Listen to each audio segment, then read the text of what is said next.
Halo, selamat pagi.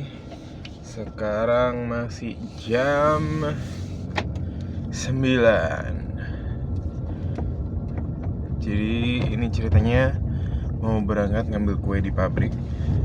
Jadi karena hari ini ngambilnya sendirian, aku bisa sambil bikin video. Kegiatan hari ini ngapain? Belum banyak ya yang pasti, karena tadi pagi nganter Glenn jam 7 lebih ya, terus sampai rumah lagi sekitar jam 8 kurang. Terus sebentar guys, ada motor yang menghalangi di tengah jalan.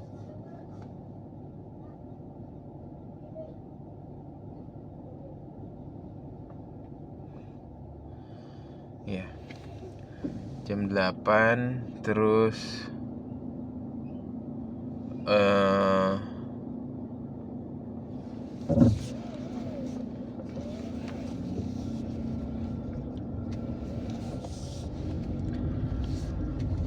sampai rumah ngapain tadi ya? Oh, sarapan nyemil roti sambil nonton YouTube. Terus nggak lama dikabarin sama mama kalau kuenya sudah bisa diambil. Jadi kita langsung ciao.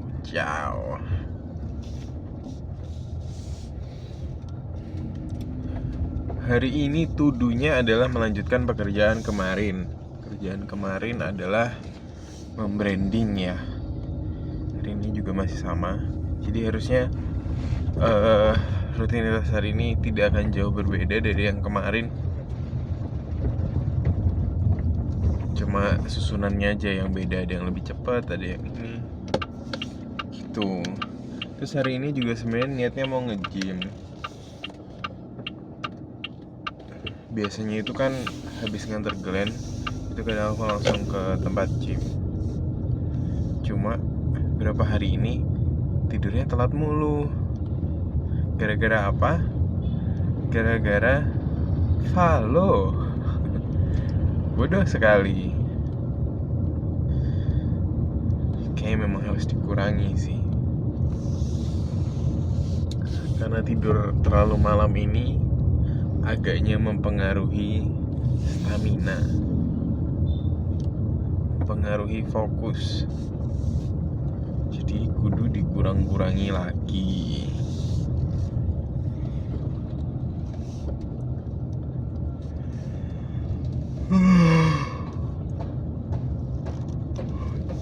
Jujur belum tahu dan belum kepikiran untuk membicarakan apa hari ini. Coba kita cari topik yang menarik ya.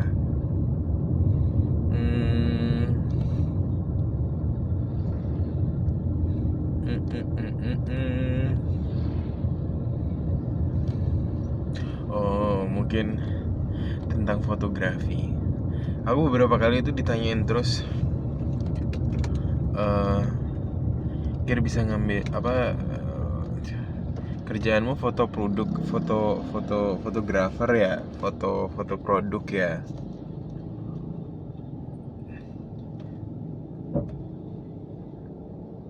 Bisa motoin ini nggak, bisa motoin itu nggak. Tiap kali ditanya kan aku selalu bilang tidak ya. Tapi entah kenapa orang itu pahamnya Gary ngerjainnya foto produk gitu. agak apa ya,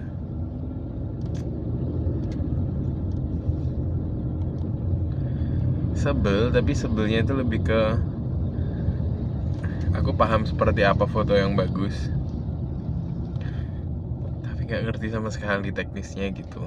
Bukan sama sekali sih, mungkin most likely kemungkinan besar karena gak pernah nyoba aja, jadi gak tahu gitu. Pengen sih nyoba, cuma kayak takut aja kalau misalnya mereka menaruh percaya tapi ternyata hasil outputnya itu nggak sesuai referensi yang aku temuin gitu, misalnya atau referensi yang aku kasih.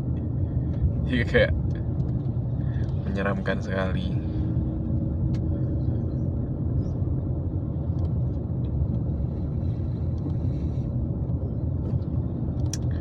Terus kalau foto produk kemarin tuh sebenarnya cuma ngefotoin produk yang mau dijual papa di toko online-nya gitu, nambahin produk baru, ada produk yang masuk tak fotoin gitu, foto simple di masih background putih. Aku beli kertas yang buat foto gitu, terus ya udah difoto sama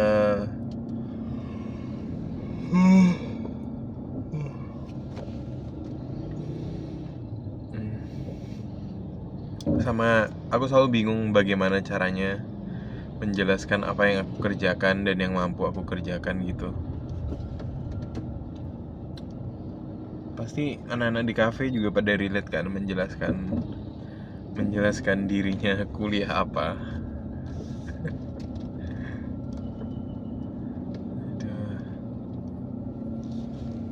Ntar guys, kita ada di jalan yang sangat sempit, sangat rumit. Ini jalanan yang kalau dia tuh jam 6 sampai jam 9 itu hanya satu jalur, bahkan ditutup, dijadiin tempat parkir pasar gitu. Tapi ini udah jam 9 tapi masih banyak yang parkir di samping, jadi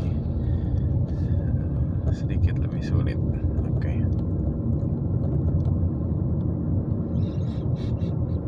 Ya kan, susah kita menjelaskan kuliah apa. Mau bilang misalnya aku gitu ya, oh iya aku lebih ke ini nih, seneng ngulik kamera atau video gitu. Masa bilangnya videographer? Aku kalau bilang aku videographer, nah masih ada lagi orang-orang yang lebih terfokus menjadi videographer yang mungkin secara teknis lebih baik gitu. Terus mau bilang aku editor, nggak yang sampai profesional gitu loh guys, nggak yang kayak hidupnya benar-benar diabdikan menjadi editor. Karena kayak waktu kuliah kemarin, sebenarnya nggak direncanakan ya, tapi entah kenapa aku jadi mencoba melakukan banyak hal gitu, sehingga aku tidak menjadi semacam spesialis. Kemarin pas di gereja sempat ditanya, kamu spesialisnya apa? Kamu kalau misalnya ditanya kamu bisa apa, kamu tuh paling bisa apa? Dan aku bilang, simpelnya aku bilang konseptor gitu. Tapi sebenarnya aku menjelaskan dengan panjang lebar bahwa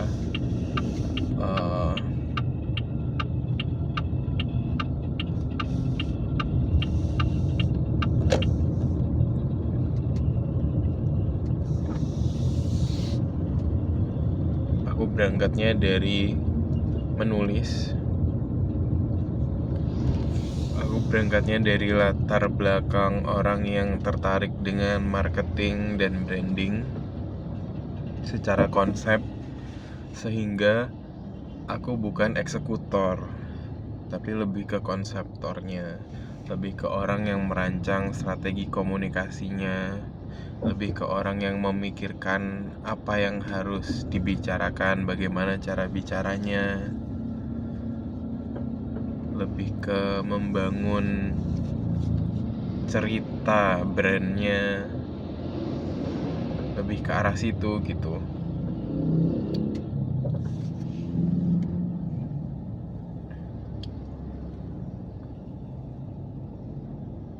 Sehingga mungkin orang yang mau nawarin kerjaan juga bingung kali ya, Tapi kayak sekarang ini tawaran yang aku dapat, walaupun masih diskusi dulu, aku yakin sebenarnya yang diminta itu adalah direction untuk fotografi, untuk foto produk,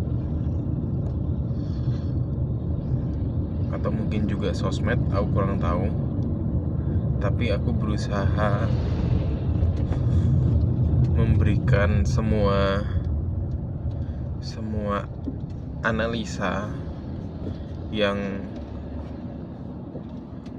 bisa aku berikan, semua detail-detail yang kelihatan di mataku yang kayak bisa diperbaiki, bisa dikembangin, bisa diperdalam konsep dan ceritanya. Dan mengulik itu menyenangkan, cuma kadang karena dia tidak tangible, tidak bisa disentuh gitu, tidak bisa dilihat, bisanya dimengerti. Dan ini adalah poin-poin yang diterapin ke banyak aspek, sehingga dia semakin tidak tangible.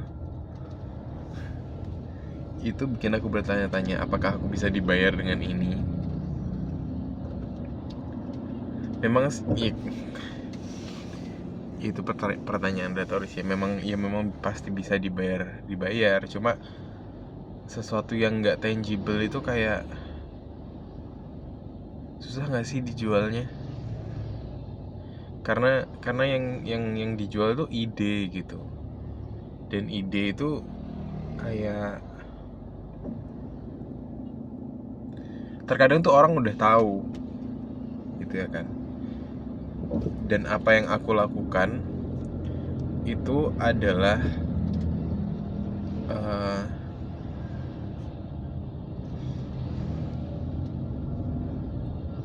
aku kayak menyampaikan, menggaungkan ide itu ke permukaan gitu. Sesuatu yang sebenarnya mungkin brand owner itu sebenarnya udah ada idenya gitu. Mereka udah tahu mau bikin kayak apa, cuma nggak bisa keluar aja karena mungkin keterbatasan referensi, keterbatasan pengertian teknis gitu.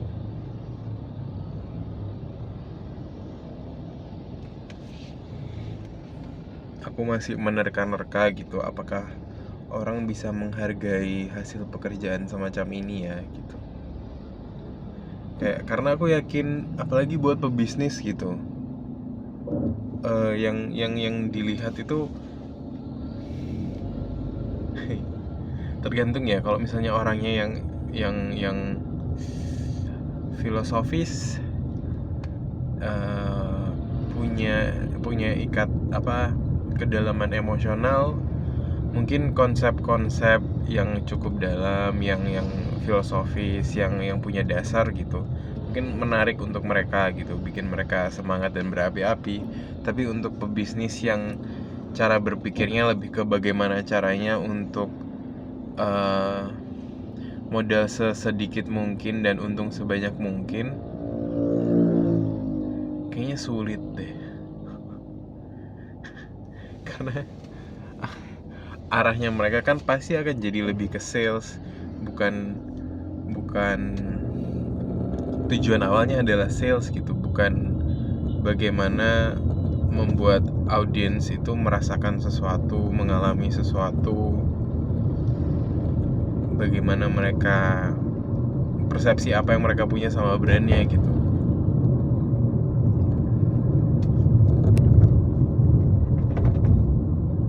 Apalagi kalau bisnis-bisnis yang masih baru gitu, kadang tuh kayak mending coba jualan dulu deh, nggak perlu dalam-dalam. Tapi kalau misal mereka datang ke kita terus ngasih kita kerjaan gitu, apalagi ngasihnya ke aku ya kan, aku bukan eksekutornya, bukan yang bisa ngedesainnya. Jadi aku memaksimalkannya di bagian konsepnya gitu. Cuma jadi ngeri juga karena ini brand belum ada, produk juga belum jelas apakah bisa diterima atau enggak. Tapi kita udah bikin komunikasinya, udah bikin personanya segala macam gitu. Agak takut sih.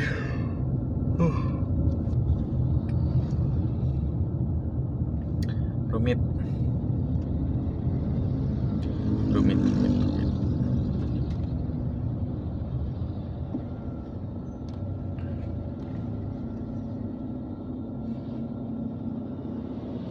Pagi ini tadi sih mungkin sekitar ya tadi sebelum berangkat lah. Sebelum berangkat itu dapat WA dari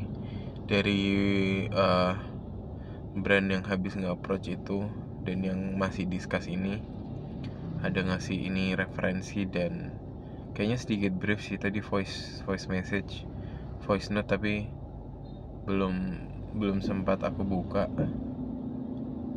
Jadi nanti habis selesai mengurus ini, ngambil barang, pasti bakal aku buka pas mau ngelanjutin kerjaan itu.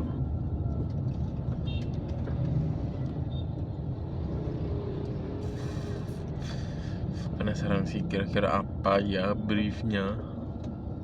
Karena kemarin aku udah mulai bikin deck dan aku tuh kayak mulainya itu sebenarnya kayak aku langsung, yang pasti pertama menyatukan persepsi dulu, visual direction itu apa, ya kan? Karena yang diminta, yang jadi pinpointnya ketika diskusi pertama waktu aku di approach itu adalah gimana caranya biar secara visual itu menjadi rapi gitu, menjadi cantik sesuai dengan visi yang brand owner ini punya. Oke, berarti ini tentang visual direction. Jadi aku menyamakan visi dulu, visual direction itu apa dan bagaimana visual itu harus punya sistem yang baik dari akar sampai ke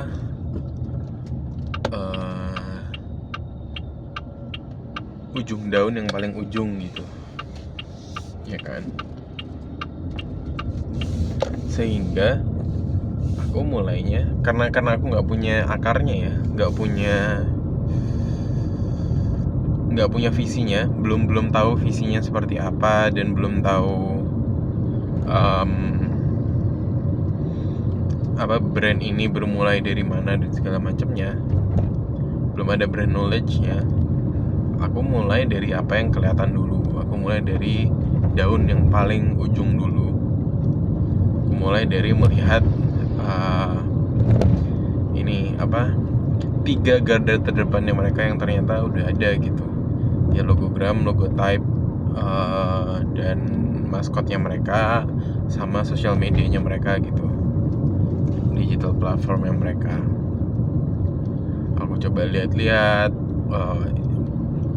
visual Instagramnya, terus termasuk interior brandnya juga, karena itu salah satu faktornya, dan bagaimana mereka memposisikan diri mereka termasuk di konten-konten yang dibikin sama KOL. Aku belum lihat secara detail, tapi kayaknya sekilas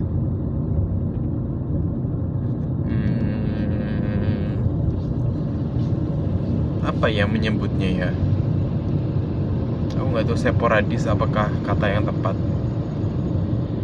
Jadi kayak semacam dari konten KOL-nya ya, konten-konten yang dibuat kayaknya bervariasi, sangat bervariasi, dan belum ada direction yang jelas. Entah, aku masih belum tahu apakah ini dibayar, apakah ini mereka yang datang sendiri terus collab atau bagaimana, aku belum tahu kan. Tapi kalau misalnya dibayar, komunikasi itu kan bisa diatur gitu. Cuma aku melihatnya sih kayaknya masih beragam. Terus dilihat dari produk-produknya, kayaknya banyak produk unggulannya, ya kan, dan bisa lebih di-highlight dan segala macam. Terus ya secara gaya desain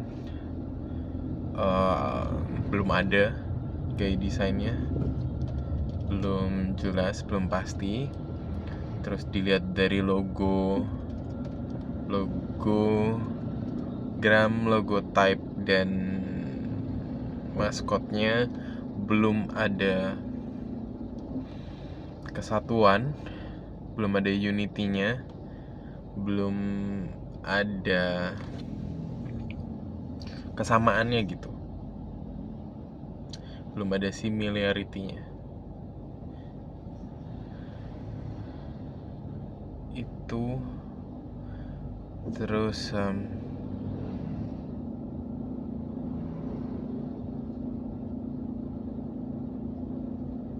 ya habis itu gaya desain sih. Mungkin karena itu makanya mereka ingin ada visual direction yang lebih jelas.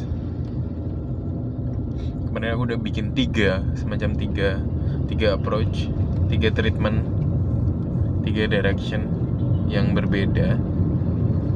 Dan aku ngebedainnya kayak berdasarkan moodnya, berdasarkan message-nya juga sih.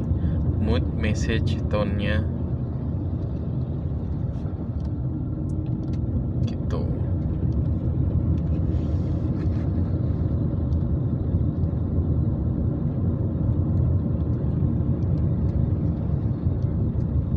Dan I think mereka sangat leaning to foto produksi,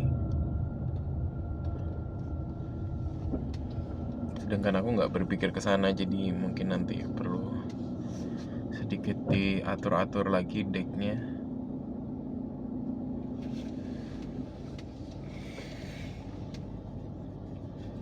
Mungkin ini salah satu tugas kita juga kali ya, bukan kewajiban sih, tapi tugas kita yang memang anak DKV, yang kita lulus dengan beberapa bagian-bagian ilmu, terutama di DKV Petra ya. Kalau misalnya terutama lagi yang ngambil advertising ataupun branding, sebenarnya semua sih dapat. Kita tuh kuliah dapat ilmunya tuh banyak sekali, kita dikasih banyak dasar. Jadi mungkin itu salah satu yang menarik ya. Dan pas kuliah aku memilih untuk ngambil semua dasar-dasar itu sehingga aku tidak menjadi spesialis. Mungkin bisa dibilang begitu.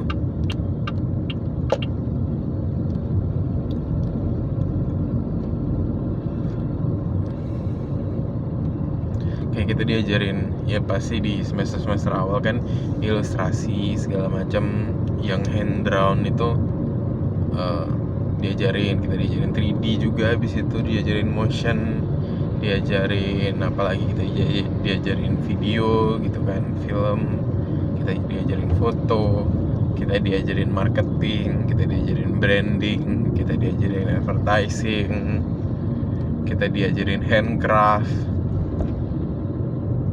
wah semua dah, packaging, percetakan, banyak sekali.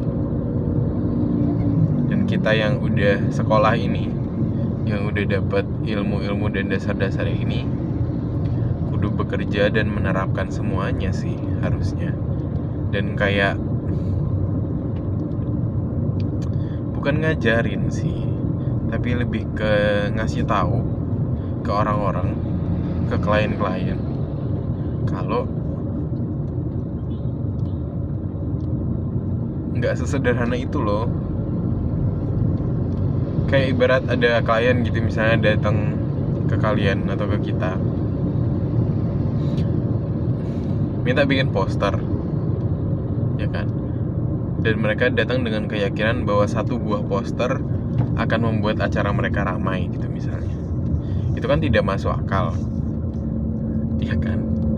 Jadi menurutku salah satu tugas kita adalah untuk memberikan arahan.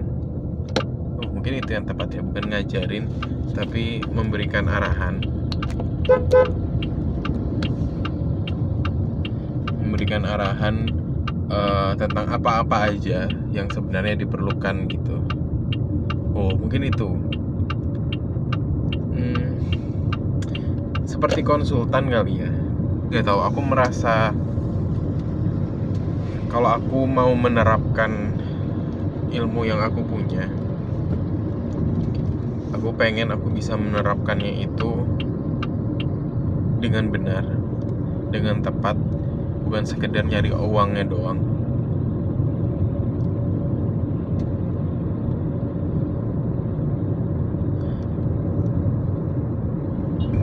Terutama kan mungkin karena yang datang ke aku juga brand-brand kecil ya, UMKM gitu hitungannya, bukan yang udah besar atau yang established yang kayak udah raksasa gitu. Jadi aku merasa kayaknya harusnya ada bagian dari kita-kita yang terdidik gitu untuk benar-benar menggunakan ilmu itu dengan baik. Gimana kita ngarahin mereka dan menggunakan jasa kita dengan tepat gitu.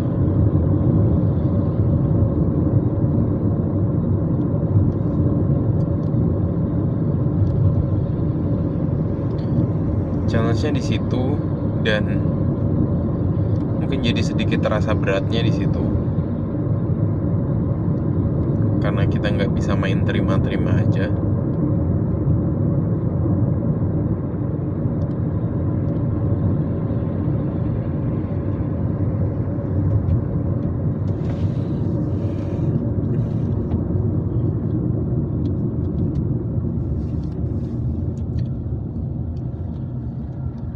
Itu yang aku percaya sih. Dan sebenarnya aku juga percaya, nggak tahu ya, bahwa kalau aku melihat ke depan, aku merasa semua brand harus punya desainernya masing-masing.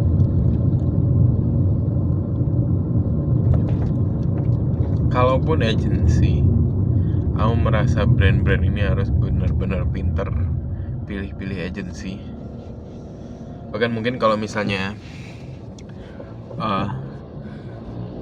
kamu mau pakai agency gitu ya, sebuah brand mau pakai agency, brand itu harus nanya sih, lo pekerjaan agency ini bagaimana?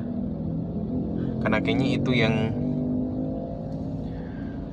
banyak orang miss. Banyak brand itu miss, yang akhirnya juga bikin bahwa potongan-potongan kuenya ini banyak diambilin sama mereka yang bisnisnya sudah established gitu. Aku tuh kalau ngelihat anak-anak di kafe gitu ya, teman-teman lulusan angkatanku gitu, aku merasa kalau tiap tahun banyak orang-orang dan anak-anak yang seperti ini, kok industrinya nggak yang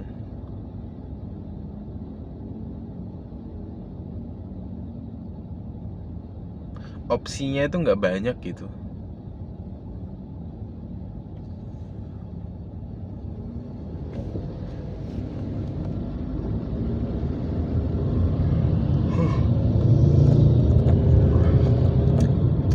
Opsi pekerjaannya itu kayak itu lagi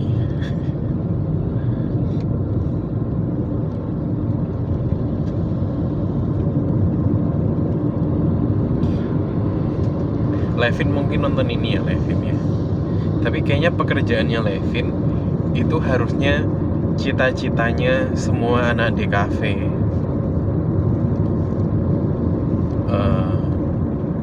yang juga udah mempelajari semuanya gitu. Aku merasa begitu. Karena Levin kan ngerjain sosmed iya, ngedesain iya, fotografi iya, capek sih pasti, ya kan? Levin pasti capek. Tapi bayangin kalau misalnya pekerjaan yang beragam dan macam-macam itu dikerjainnya bareng tim yang misalnya anak-anak DKV semua gitu. Seru banget gak sih? Karena kayak kita nggak dipecah-pecah. Oh kamu fotografer, oh kamu content writer, oh kamu content writer, content creator, oh kamu talent, oh kamu graphic designer, oh kamu apa videographer, editor. Kayak dipisah-pisah gitu. Tapi kalau misalnya kita benar-benar bisa kerja as a team yang memang paham, at least tahu dasar-dasarnya, kita tuh jadi bisa tukar pikiran, bisa jadi banyak diskusi gitu. Walaupun ada sih mungkin peluang-peluang menjadi tidak efektif ya, karena ada banyak kepala. Cuma nggak tahu, aku merasa seru sih. Ya tentu tetap perlu ada ya yang menjadi supervisornya, kayak oh iya mungkin dia lebih jago di ilustrasi, ya dia megang ilustrasi. Tapi ketika ilustrator ini butuh bantuan, timnya yang lain tuh bisa langsung ikut bantu gitu. Itu seru nggak sih?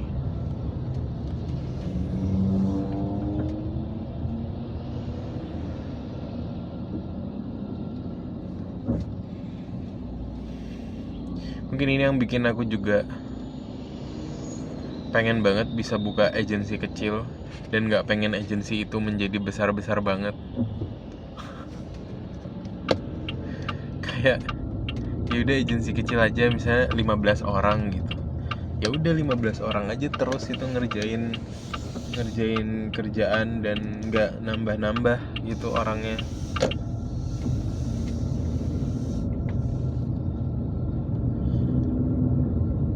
Yang penting semuanya sejahtera, pekerjaannya lancar, dalam artian ada aja brand yang datang. Terus apa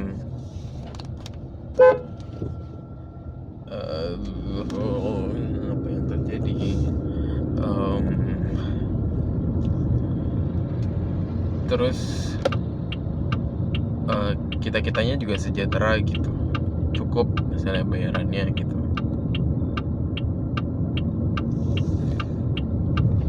Karena kita nggak akhirnya agensi kecil ini nggak punya ambisi yang untuk jadi besar yang gimana. Beda kayak agensi yang hari ini mungkin besar dan membuka cabang, membuka cabang branding, cabang sosmed, cabang semua dikerjain gitu. Keren sih mereka bikin ekosistem, keren sih. Cuma akhirnya banyak yang dikorbankan gitu. Bukan cuma tenaga ownernya aja, tapi pekerja-pekerjanya juga jadi dikorbankan karena load pekerjaannya ditambah, tapi gajinya nggak nambah. Habis itu mereka bukan dipaksa, tapi dituntut untuk perform ekstra dan sebagainya. Kan kasihan gitu.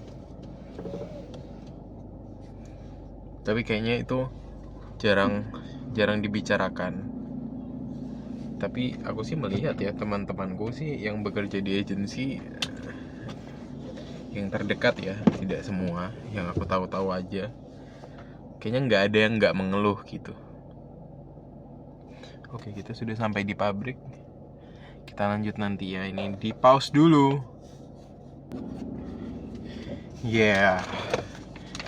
Baru selesai.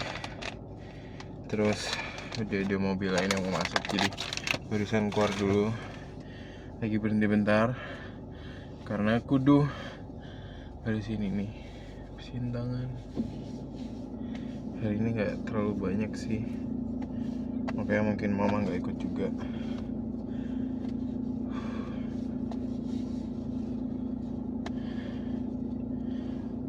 Oh enggak sih? Mama kan hari ini ya. Mama kan rekamannya terputus guys. Tadi mau aku ambil buat nunjukin ini, nunjukin kuenya. Begitulah kurang lebih. Almost every day I guess. Ya. Iya tadi mau ngomong Mama nggak ikut karena hari ini nggak terlalu banyak. Tapi ternyata ini nggak juga sih. Mama hari ini lagi nganter Diel itu ponakan, anaknya Cece, lagi nganter vaksin. Mama ikut gitu.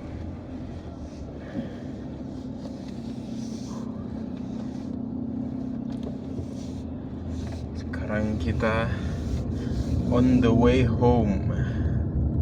Kita akan pulang.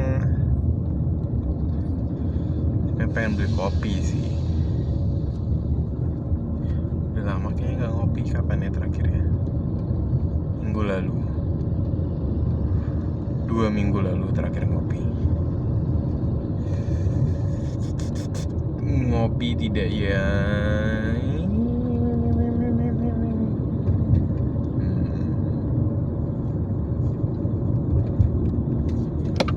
Kadang tuh aku sendiri dilema guys, karena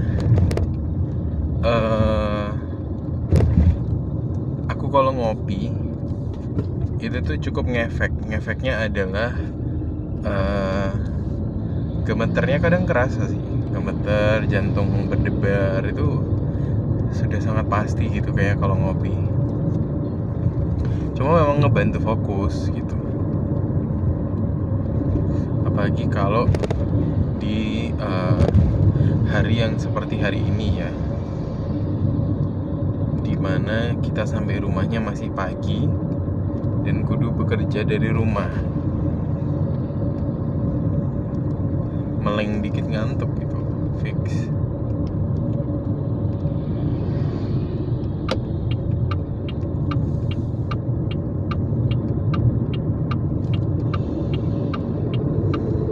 Tapi sepengen-pengen ngopi itu tetap kepikiran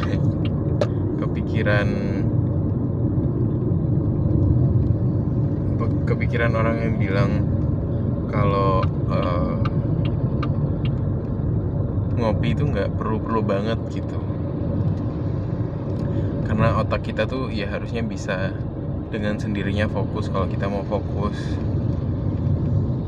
nggak perlu dipaksa, otak kita nggak perlu dipaksa untuk fokus dengan kafein gitu, karena itu cuma bikin kita malah stres. Makanya kadang ada orang yang anxiety gara-gara minum kopi, ya gitulah. Oke, jadi mungkin kita tidak perlu membeli kopi. Kita minum air saja.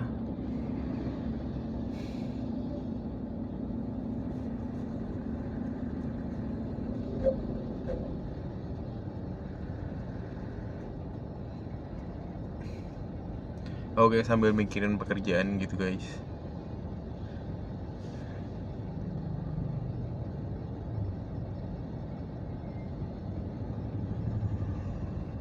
Apa banyak ya?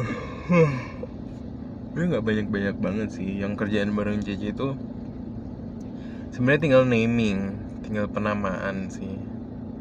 Nama brandnya apa itu masih belum kepikiran.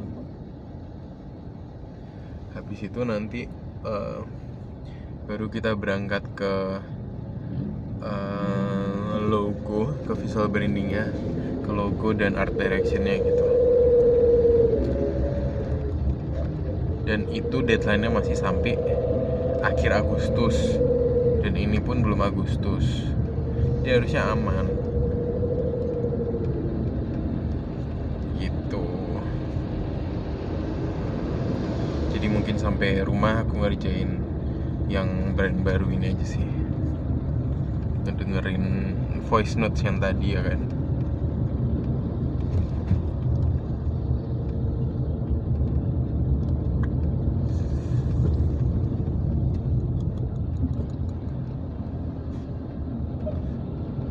Menarik.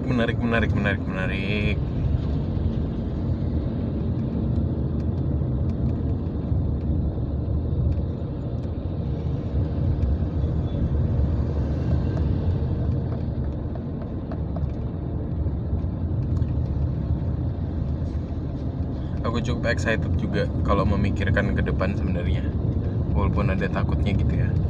Tapi ada excitednya juga sebenarnya, kayak penasaran kira-kira tahun depan akan jadi seperti apa. Jadi dalam artian kira-kira aku akan di posisi seperti apa. Penasaran sih. Kira kejauhan ya. Kayak pengen banget punya project yang dikerjakan as a team. Pengen banget bisa kerja bareng teman-teman yang sekarang ada di Surabaya. Siapapun sebenarnya, yang penting kenalan pas kuliah gitu. Karena aku ngerasa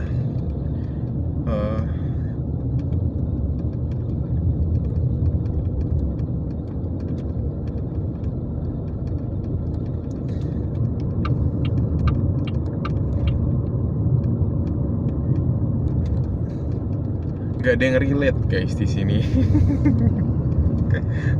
Kayak mau ngobrol sama siapapun tuh kayaknya aku nggak relate gitu, karena kayak ya mungkin pas kuliah, pas di Surabaya itu aku bukan menciptakan, tapi aku ada di lingkunganku sendiri gitu, yang jauh dari rumah, yang bahkan mungkin ceceku yang udah pernah ke Surabaya, ke Jogja dan Jakarta pun kayak tetap nggak bisa relate karena ya pemikirannya emang beda aja.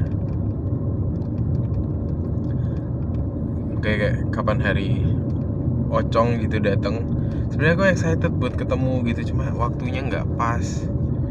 Dan saat itu aku lagi ada di kondisi dan posisi yang lagi sering-seringnya merenung, lagi sering-seringnya memikirkan apa yang harus aku lakukan itu gitu.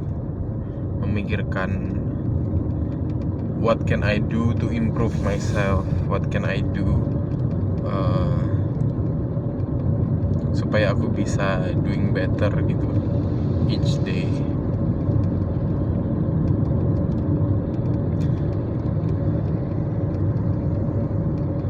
Terus kemarin ketemu Cat dan Cliff, cukup refreshing jujur. Walaupun di 1,5 jam, setelah 1,5 jam ngobrol tuh aku udah mulai agak hilang-hilang ya, karena ngantuk dan karena udah kebanyakan ngobrol juga. Tapi seru gitu bisa ketemu orang yang bisa diajak ngobrol gitu.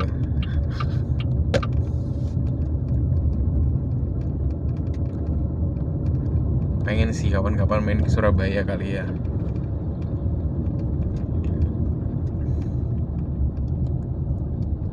Mungkin pas Adiwarna, tapi belum tahu juga sih. Karena kayak aku ninggalin Surabaya juga baru berapa sih? Baru 6 bulan kan. Ya tapi 6 bulan tanpa teman sih. Tanpa teman maksudnya tanpa bertemu siapapun. 6 bulan.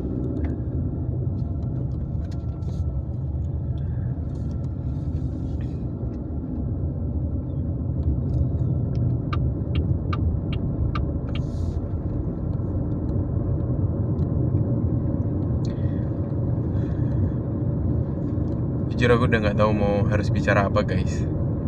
Dan kayaknya sudah banyak juga yang aku ceritakan. Jadi mungkin ditutup aja episode kali ini.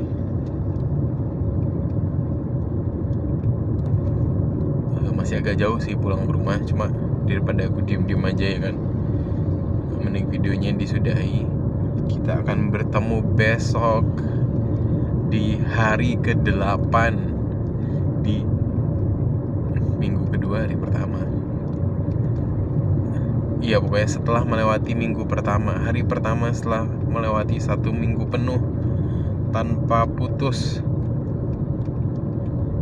ngomong di depan kamera. Oke. See you tomorrow guys. Semoga besok aku datang dengan cerita-cerita yang lebih menarik, penuh dengan aksi dan menegangkan. Bye bye. Dadah guys.